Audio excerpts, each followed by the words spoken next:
Hey, j'espère que vous allez bien. Alors aujourd'hui on se retrouve donc dans une nouvelle vidéo un peu FAQ sans être trop FAQ. Je sais pas trop comment vous dire ça. J'ai reçu énormément de questions et du coup je me suis dit pourquoi pas la mettre en vidéo. 2 hours later. J'ai mon petit téléphone avec moi pour pouvoir avoir toutes les questions et pas que je me perde, donc du coup c'est parti. Alors, première question, comment tu fais pour être toujours au top et toujours être positif dans ta vie? Déjà pour commencer, pour rester très positif dans ma vie c'est pas toujours très simple, hein, faut pas se leurrer.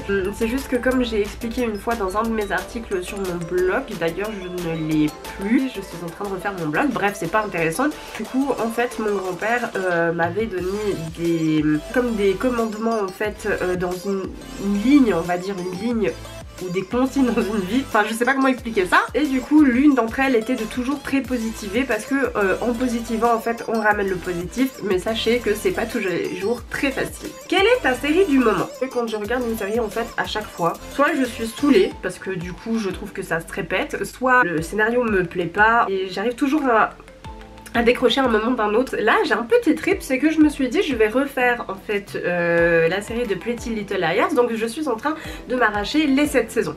Ouais, voilà, vous avez vu ma tête à savoir que je ne suis pas très série, moi je suis souvent très film. Dans le même genre de catégorie de questions, on m'a demandé quelle était une série découverte que j'ai appréciée, c'est les Maisons Extraordinaires. J'ai surkiffé parce que j'adore l'architecture, c'est un des points que je préfère le plus.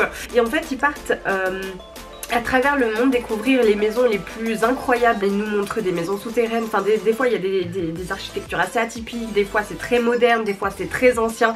Enfin bref, moi j'ai adoré cette série, à savoir que ben voilà, si vous aimez comme moi l'architecture, vous allez vous délecter de tout ça. C'est le genre de série que je regarde vraiment beaucoup en ce moment. C'est vraiment des trucs assez documentaires, on va dire. Quelle est ta petite découverte make-up? Enfin c'est pas de ça n'est pas d'hier, mais c'est la petite colle à fossiles qui est de la marque J-Lash. Je sais pas comment on le prononce. Du coup ça se présente comme ça, c'est un petit tube comme ceci. Vous avez un petit pinceau qui se présente comme ceci. Là je trouve extra parce que bah justement le petit pinceau, moi je trouve que c'est plus facile d'utiliser ça comme ça. Mais ce que j'aime beaucoup dans cette marque, c'est qu'en fait ils ont fait une gamme où il n'y a pas de latex. J'ai une allergie au latex et du coup sur toutes les colles à fossiles j'avais vraiment du mal à trouver une colle sans latex, enfin qui ne contient pas de latex dedans, pour éviter de chercher parce que la flemme, mangite aiguë, c'est moi. J'utilisais la petite colle qui était dans les packs à fossiles et du coup c'est ce qu'il fallait jamais faire parce que ben bien sûr je me retrouvais avec les yeux complètement... Ah j'avais oublié que j'avais mon haut-parleur. Sorry. Donc je disais à savoir que ben du coup je me retrouvais avec les yeux complètement rouges, gonflés, enfin voilà c'était pas très glamour. Et en plus de ça, ça fait quoi, 1 ou 2 mois que je l'ai et elle est toujours aussi remplie, donc après à savoir à quelle fréquence vous mettez des fossiles. Moi je sais que j'en mets très souvent, donc ouais c'est quand même pas mal. Et puis c'est pas trop cher si jamais. Moi je l'ai trouvé à la boutique de Cosmétique Obsession, à savoir qu'il y a deux boutiques en Suisse qui portent ce nom là. Il y en a une à Lausanne et l'autre qui se trouve à Sion. Quels sont tes 2 produits soins que tu préfères le plus? En ce moment c'est vrai que j'ai mes petits chouchous. J'ai toujours depuis toute petite des lèvres extrêmement sèches et du coup c'était vraiment pas du tout agréable pour moi. Je me suis tournée en fait chez Clinique, je leur ai posé la question, je me suis dit ben peut-être que eux ils ont quelque chose. Ils m'ont proposé ce petit masque qui s'appelle le Pepper Start, pardon. C'est un masque réparateur de nuit exprès pour les lèvres, donc il se présente, hop là, comme ceci. Est-ce que non, avec la lumière, oui, non.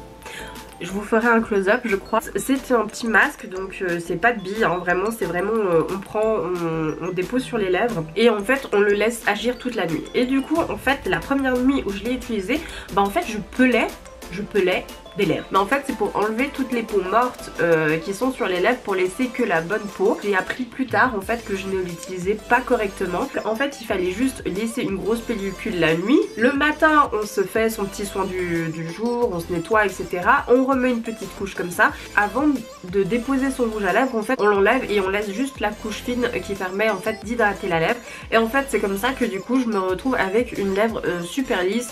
Donc ça c'est mon petit coup de cœur que j'utilise depuis maintenant 3 mois, de la marque toujours de chez Clinique. Alors il y en a qui ont des cernes, moi heureusement pour moi j'en ai pas, mais c'est vrai que j'ai des poches. Il y a un creux et du coup moi je voulais repulper ce creux. Je cherchais un soin pour réhydrater en fait ça et remettre la peau lisse. Là je suis en train de tester ce petit produit là, un concentré pour les yeux, hydro-réimprégnant. Il y a de l'eau à l'intérieur mais il y a quand même un côté gel donc qui est très très frais. Donc on dépose sur son petit doigt masse histoire d'activer les petites billes qui sont à l'intérieur et en fait on dépose gentiment sous les yeux. Je l'utilise allons-y depuis un mois et je suis pas mécontente de mon achat. Franchement je le trouve bien, il est top, il est sympa. Il y a un certain petit prix, quand même le dire, mais il est efficace et franchement moi je le trouve vraiment super. Moi je l'utilise uniquement le soir et vous voyez on voit quasiment rien. Si vous voulez je vous ferai une vidéo de ma night routine au niveau de mon visage, comme ça vous pourrez voir quel genre de produit j'utilise. Si ça vous intéresse n'hésitez pas à me dire en commentaire, comme ça ça me permet aussi de me faire une petite liste. Ouais Misha, merci de faire cette vidéo et de nous permettre de nous exprimer avec toi. Je te fais de gros bisous, enfin moi aussi. Dis-moi quel est ton petit secret pour pouvoir avoir confiance en toi. Alors les gars, ça c'est une question qui m'est revenue mais des centaines et des centaines de fois. Pour être tout à fait honnête avec vous, don't confiance anymore. C'est pas vraiment que j'ai pas confiance en moi, en fait c'est faux. C'est juste que je doute tellement de mes capacités parce que je sais que j'en ai, mais j'ai tellement peur de faire faux et de me décevoir moi-même, ça me freine. La confiance en soi ça se travaille. Je pense pour toi, je sais pas où est le problème exactement parce que c'est vrai que la question est très vaste. Il faudrait que tu travailles ta confiance en soi, si ce n'est te dire des petits mots chaque jour, genre ah, t'es belle, tu as fait des bonnes actions aujourd'hui, enfin ça, toutes ces petites choses là en fait ça permet à toi-même déjà de te sentir bien. Je pense que ça c'est très important aussi d'être reconnaissant envers soi-même, de se dire qu'on n'est pas tout à fait à la ramasse etc, parce que ça les autres ils s'en occupent très très bien. Chouchoute-toi un maximum, aie confiance en tes capacités, il faut vraiment que tu te lances et puis que tu te fasses confiance. Ça veut rien dire ta phrase gars. Coucou Anisha, merci pour cette jolie vidéo que tu es en train de nous préparer. Quel est ton jeu du moment? Pour le jeu du moment, je joue à ça. Donc c'est la dernière version qu'ils ont sortie, donc c'est les 3 jeux en fait réunis en un. C'est vrai que c'est toute mon enfance ce jeu là. Coucou Anisha, qu'est-ce que tu lis en ce moment? Celui que j'ai vraiment accroché, c'est Petite, donc de Sarah Gisler, qui est une jeune autrice. Je vais y arriver, qui est une jeune auteure en fait suisse. Elle raconte un petit peu sa vie, elle raconte pourquoi est-ce qu'elle est comme ça, comment elle est devenue globe-trotteuse, et je trouve super sympa en fait sa petite vie, comment est-ce que je pourrais dire, de nomade.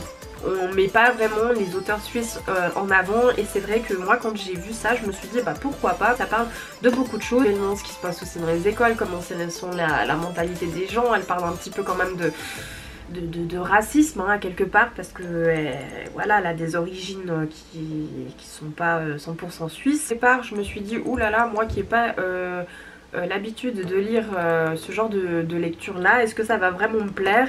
Et en fait je me suis dit bon allez Anisha, c'est pas ton genre, on est bien d'accord, mais essaye quand même. Et franchement c'est un livre qui m'a beaucoup touchée, si ce n'est de ce qu'elle raconte, de comment elle vit en tant que femme, hein, cette aventure de globe-trotteuse, tout ce genre de petites choses en fait qu'on se rend pas nécessairement compte. Ouais, ce livre est vraiment pertinent et en fait quand je l'ai lu il y a 2-3 attraits de son caractère sur lequel je me suis agréablement retrouvée. Donc si vous avez besoin de lire un livre et que vous savez pas quoi lire, je vous recommande celui-ci, il est vraiment hyper sympa.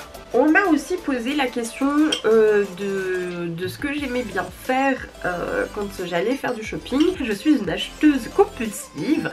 En règle générale, je préfère me prélasser dans les magasins de déco, de mobilier type Ikea, Maxi Bazar, Interio, Maison du Monde. En fait, j'ai trouvé ceci. Alors on me dirait, qu'est-ce que c'est?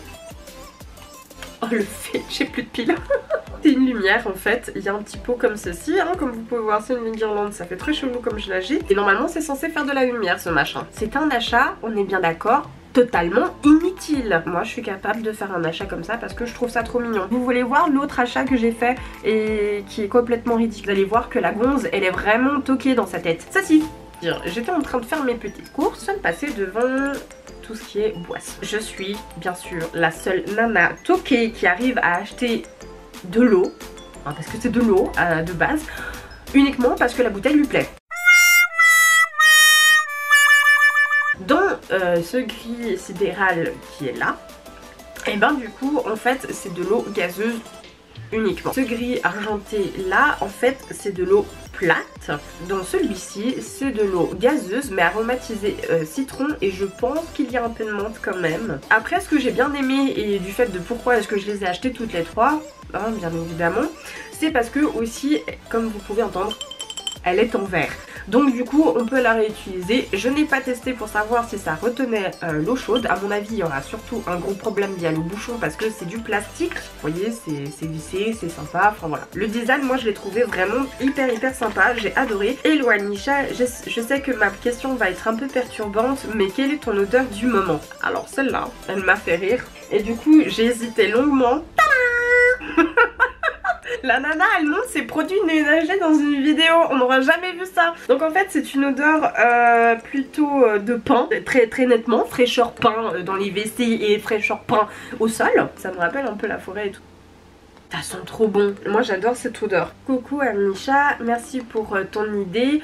Qu'est-ce que tu fais pour trouver des spots de photos super sympas? Pour répondre à ta question, la plupart de mes photos, je le fais un petit peu sur un coup de tête. Après il y a vraiment des shootings qu'on organise avec des amis. C'est un coup de bol, des fois pas, je sais pas comment t'expliquer ça. Pour trouver les spots, déjà, ce que j'aime bien faire, c'est que quand je vais aller courir ou quand je vais me promener ou des choses comme ça, en fait, j'essaie de tout regarder autour de moi, voir s'il y a des spots qui sont sympas, qui seraient sympas à prendre en photo, qui seraient photogéniques. Pour m'en souvenir, et ben du coup je prends une photo de l'endroit et je note où c'est, comme ça je peux me repérer, je sais plus ou moins où c'est. Ne t'inquiète pas, de toute manière je pensais bien faire une vidéo sur le sujet en concernant la photo puisque j'adore ça. La seule astuce que je pourrais te donner actuellement c'est promène-toi un peu partout, n'hésite pas à aller marcher en montagne, à aller découvrir des points en ville, à aller te perdre parce que c'est des fois comme ça que tu trouves des jolis spots. Voilà les amis, ce sera tout pour cette vidéo, j'espère qu'elle vous aura plu. N'hésitez pas donc à liker, à mettre plein de petits commentaires, ça me ferait extrêmement plaisir. Si vous aimez ce format de vidéo là, n'hésitez pas à me le dire, comme ça moi je peux aussi la refaire hein, comme je vous disais, moi j'aime bien répondre et papoter un peu avec vous. Mais du coup je vous fais de très gros bisous, je vous dis à très bientôt dans une nouvelle vidéo. Mouah, bisous.